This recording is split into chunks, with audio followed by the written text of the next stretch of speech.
Companheirada, seguimos, já estamos na conclusão, estamos aqui com o companheiro Aloysio Bevilacqua. Nesse momento de encerramento, vocês estão vendo, já é de noite, estamos aqui 2 dias inteiros no 4º Seminário de Luta contra o Neoliberalismo, marcando os 16 anos do Jornal Inverta, os 15 anos do Grama aqui no Brasil e o capítulo Brasil da Coordenadora Continental Bolivariana. Companheiro Aloysio Bevilacqua, a importância desse momento. Fala para a companheirada, por favor. Bom, eu queria dizer que culmina todo um trabalho que vem sendo desenvolvido há quase 30 anos do Brasil, de tentativa de reorganização do movimento, dos movimentos sociais, do movimento revolucionário, da luta histórica do nosso povo por libertação. E esse momento de lançamento da coordenadora, ele culmina justamente com a expressão desse momento da América Latina, que é uma expressão de luta, que observamos a cada momento com as transformações que vão ocorrendo no mapa geopolítico da América Latina. Então o Brasil, que até agora ainda não chegou ao mesmo patamar das lutas que hoje travam na América Latina, esperamos que com o lançamento da Coordenadora Continental Bolivariana, com a congregação dos inúmeros movimentos que tiveram presentes, dos aportes que fizeram ao conhecimento sobre a realidade histórica do nosso país e da América Latina, com a presença internacional de vários companheiros dos países da América Latina, dizemos internacional, mas na verdade somos uma única pátria, somos uma pátria grande, uma pátria que tem um destino histórico, que é o destino do socialismo, integrando os seus povos, as suas diferentes formas de expressão cultural, suas diferentes formas de linguagem, todos os mecanismos que nós temos de expressão e de luta histórica do nosso povo, dos nossos povos, da América Latina. O Congresso, ele foi este momento, esta síntese. O Brasil agora, ele pode estar juntos numa luta rumo a uma nova organização da sociedade na América Latina como um todo, que é o ideal, travado por Bolívar, que é o que existia anteriormente à conquista, que vinham com os incas, com os maias, com os astecas, com os nossos povos indígenas, que remontam as nossas lutas desde Cunhambebe, desde Aimberê, da Confederação dos Tamoios, até o momento que vivemos hoje, em que se integram as lutas dos novos tempos, as lutas por libertação. Então nós estamos assim muito radiantes de saber que podemos, de uma certa forma, a partir de agora, contar com este instrumento que foi criado de unificação dos povos brasileiros. Temos que falar povos, porque temos os povos indígenas, temos as diferentes culturas e que estamos nos construindo como um único povo, um único povo. Esses povos todos formam uma síntese, a síntese latino-americana, que o Brasil, pela sua dimensão, por a sua população, pela sua constituição de riquezas naturais, pelo seu aporte, pela sua capacidade de poder prover coisas para a América Latina como um todo, que possam implementar este desenvolvimento histórico, nós estamos nesse congresso justamente tentando fazer com que o Brasil dê esse passo, constitua aqui um primeiro movimento que será a escala do Brasil, está integrado nesse processo magnífico, liderado por Fidel, Hugo Chávez, Evo Morales, né, e tantos outros revolucionários que estão hoje no momento da América Latina se batendo para construir a pátria grande, socialismo. Como dizia Bolívar, né, a pátria é nossa América. E José Martí, a pátria é humanidade. Então, somos todos nós. Nós somos apenas um instrumento com a coordenadora deste processo de unir os povos, unir suas palavras, unir suas vozes, unir sua luta e trabalhar para construirmos esse ideal socialista. Companheiro Aloysio, eu acho que foi no início do século passado que já está entre nós aqui no Brasil as ideias comunistas, as ideias socialistas. Agora o presidente da República Bolivariana da Venezuela, Hugo Chávez, fala no socialismo do século XXI. Como é que os companheiros do PCML, do Partido Comunista Marxista-Leninista, vê a conjuntura da luta de classes hoje a nível mundial, em especial na América Latina? Bom, em primeiro lugar, nós do Partido Comunista Marxista-Leninista, nós vemos que a luta de classes hoje, ela é uma luta que ela tem se desenvolvido sob condições para os povos no mundo, depois do derrubamento da União Soviética, dessa experiência que os povos soviéticos tiveram e que os povos da humanidade acabaram de uma certa forma tirando resultados disso, porque, por exemplo, na Europa, né, muitos trabalhadores tiveram seus salários, veio o estado do bem-estar social, previdência, tudo que a burguesia deu foi com medo de que na Europa acontecesse o mesmo que aconteceu com a União Soviética. Então temos, né, uma dívida com esse povo que perdeu 27 milhões de pessoas pela libertação da humanidade contra o fascismo. Então essa é uma experiência interessante. Quando essa experiência ela cai, ela cria uma onda contra-revolucionária e cria a burguesia, dá força à burguesia para se voltar contra todos nós em todas as partes. E aquilo que ela tinha cedido naquele momento em que existia a União Soviética, ela passou a retirar. E nessas condições, essa conjuntura ficou desfavorável para a gente. E o que acontece agora? Acontece que nessa conjuntura desfavorável, as massas de tanta pressão que surgiu com o fenômeno do neoliberalismo, da globalização, as formas que a burguesia correu para poder retirar aquilo que ela tinha dado antes, jogou com que os povos também começassem a reagir em todas as partes, se levantassem contra ela. Como ela fez uma série de trabalhos, a burguesia com seus atos, seus golpes, ceifaram, como foi o caso aqui da década de 70, que ceifaram a maioria das lideranças dos revolucionários. O que acontece? Esses revolucionários que foram acertados pela ditadura, que foram assassinados, torturaram, eram na maioria os quadros comunistas, aqueles que se batiam pela independência dos povos, pela liberdade, pela união. E ao ceifar essa camada, ela pensou que estaria livre da luta dos trabalhadores para que ela pudesse fazer o que quisesse com o mundo. E ao contrário, o que nós temos observado é que os povos se levantaram. E na América Latina, no Oriente Médio, em todas as partes, na África, os povos se levantaram, na Ásia se levantaram também. Só que o capitalismo, devido a esse grande momento em que ficou reinando e pôde se expandir, ele também levou ao ápice o sistema e extrapolou o sistema. E aí passou a viver uma crise sem fim.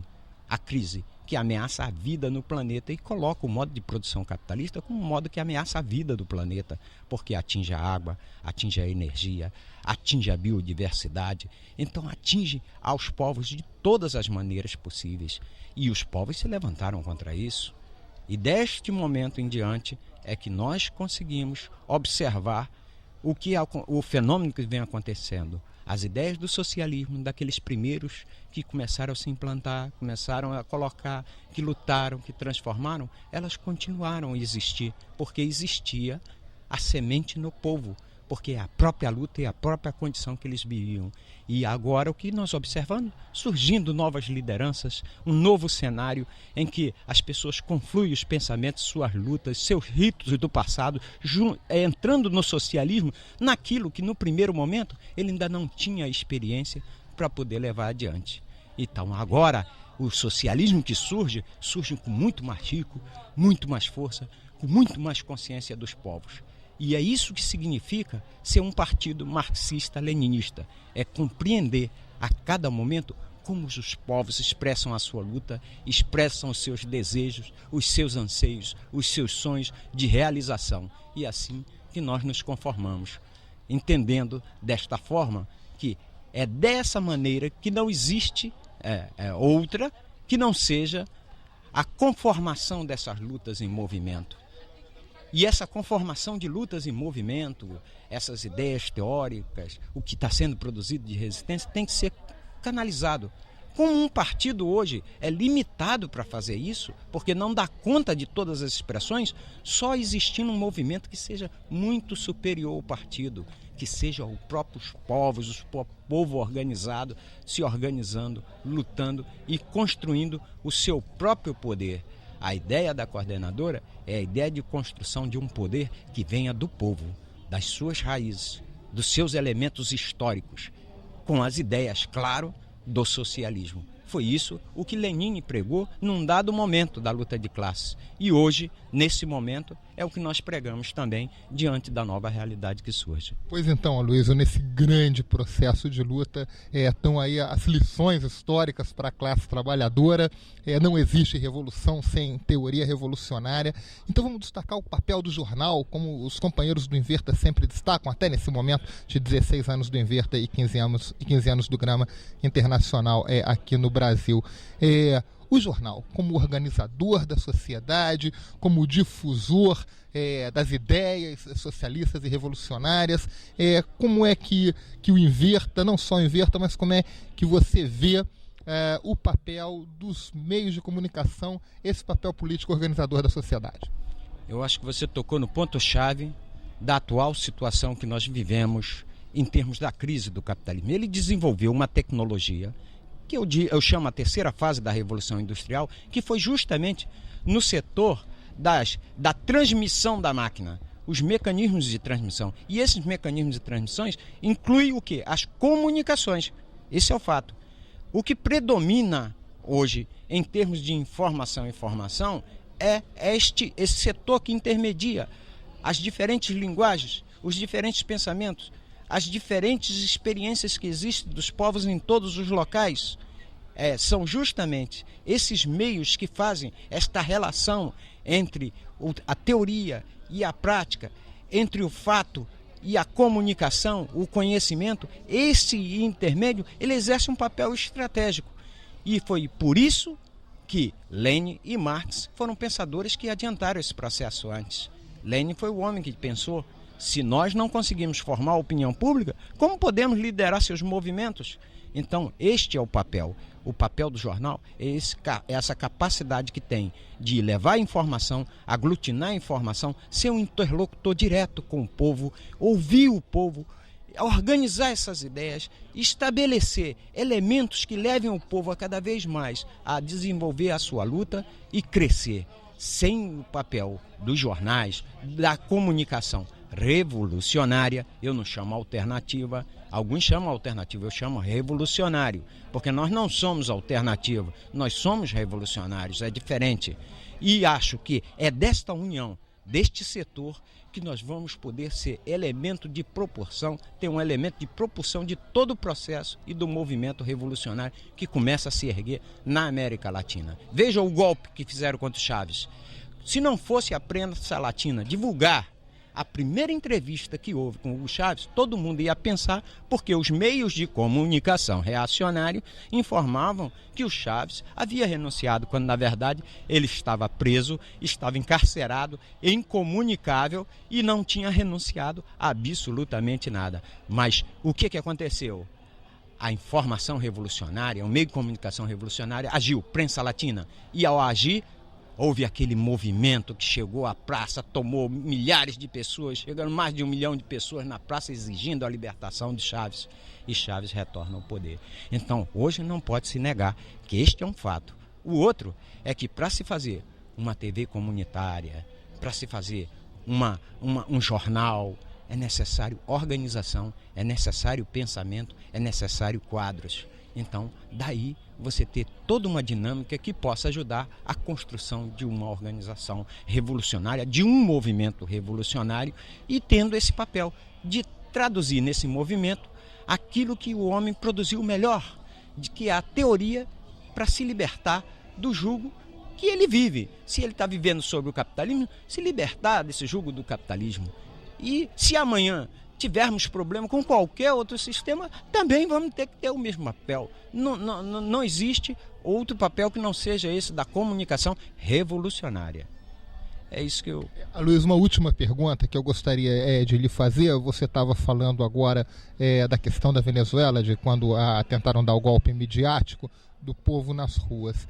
Hoje, aqui, nesse momento do nosso 4º Congresso, nós vimos como as pessoas que estiveram aqui, como somos iguais e como somos diferentes. Somos todos iguais enquanto classe trabalhadora e somos todos diferentes nas nossas variedades, peculiaridades, movimentos e origem. Eu não vou pedir para você fazer uma previsão, mas para você fazer uma projeção. Como é que você vê essa luta aqui no Brasil hoje? Como é que você vê esse tempo político imediato que a gente está vivendo, os rumos para onde as forças em luta tão direcionadas, as perspectivas que você vê no Brasil hoje?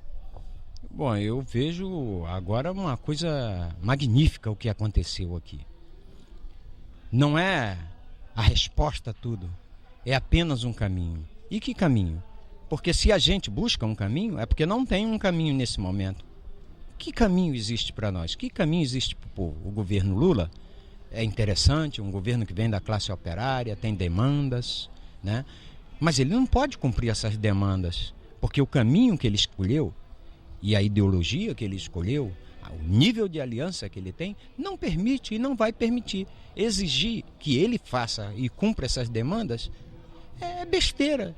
O que vai acontecer é um confronto o tempo todo. E as massas vão continuar se confrontando em relação a isso. Porque ele não pode atender, não podendo atender, tem que cumprir aquilo que o Estado estabelece como norma dessas lutas. E no caso do caso brasileiro é cada vez pior, porque nós estamos regredindo em termos de relação do Estado com os movimentos sociais. Aquilo que a gente conseguiu em 78 com as greves do ABC, hoje, se a gente fizer, está arriscado a todo mundo chegar e dar muita paulada na gente, dizer que estamos boicotando um governo que está salvando o país da ditadura, ou que está tendo perspectiva para o país. Então essa é uma situação difícil, mas que tem aos poucos ensinado aos trabalhadores, ao povo, né, as suas experiências, a dizer que esse não é o caminho. Agora, a unidade para que possa construir esse caminho, aí esse é o nosso desafio, que a coordenadora ela se propõe a ser um instrumento capaz de unificar, e além das organizações partidárias, sem desprezá-las, né? Nós não vamos desprezar os partidos revolucionários e as organizações revolucionárias, mas é preciso que o Partido Revolucionário e a organização revolucionária tenha consciência que sem as massas, o povo organizado, colocando as suas diferenças, colocando as suas demandas, jamais se construirá o caminho da unidade, porque a unidade nasce da diversidade. Sem ela não existe. Isso se chama aquilo que no marxismo é a coisa mais importante do marxismo, dialética. É isso. Muito obrigado. Aloysio Bevilacqua, deixa só um recado final para a companheirada que está ligado no meio revolucionário de comunicação. Bom, eu quero agradecer a entrevista, agradecer a cobertura da TV comunitária, da TV Caos, que nos ajudou o tempo todo, que está aí com gente, que agora vai ser parceiro de toda essa luta por uma comunicação revolucionária no país, junto conosco. E nós agradecemos a todos e chamamos a todos a participar. Se organize, participe do movimento, participe da sua organização comunitária, participe, venha cá, venha para a coordenadora, vamos junto lutar, vamos transformar esse país. Não existe outro caminho. Este é o caminho que nós temos, este é o caminho da construção do povo, da sua própria sociedade, a sociedade que ele quer, que lhe sirva, que lhe favoreça e que lhe traga a felicidade. É minha mensagem. Isso aí, valeu. 10.